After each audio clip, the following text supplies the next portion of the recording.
ప్రతిదానికి ఒక ఎక్స్‌పైరీ ఉంటుంది. ఫర్ ఎగ్జాంపుల్ మనం తిరుమలకి సంబంధించి విరాళం ఏదన్నా కట్టామనుకోండి. లైక్ అన్నదానానికో, లేకపోతే ఎస్‌వీబీసీకో, లేకపోతే ఇంకో దానికో. ఆ కట్టినందుకు గాను మనకి ఏడాదికి ఇన్ని దర్శనాలు ఒకసారా, 2 సార్లా, 3 సార్లా, ఒకసారి ఎంతమందిని పంపిస్తారు. అట్లాగే అక్కడ ఉండడానికి వసతి ఏంటి, ఇయన్నీ దాంట్లో రాసుంటుంది.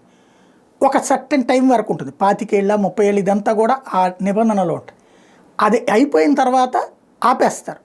అలా కాకుండా తిరుమలలో ఇప్పుడు తాజాగా ఆంధ్రజ్యోతి తేల్చిన ఒక అంశం, అంటే ఆంధ్రజ్యోతి తేల్చడం కాదు, విజిలెన్స్ వాళ్ళు ఆంధ్రజ్యోతికి లీక్ చేసినటువంటి అంశం ఏంటంటే, ఎప్పుడో గతంలోనే పూర్తయిపోయినాయి. అంటే ఇప్పుడు రాఘవేంద్రరావు గారు, లేకపోతే కనుక వేమిరెడ్డి గారు ఇట్లాంటి వాళ్ళు అక్కడ కట్టారు కొన్ని గెస్ట్ హౌస్లు. అవి కట్టిన తర్వాత వాళ్ళకి సర్టెన్ టైం వరకు ఆ ఫెసిలిటీ ఉంటుంది.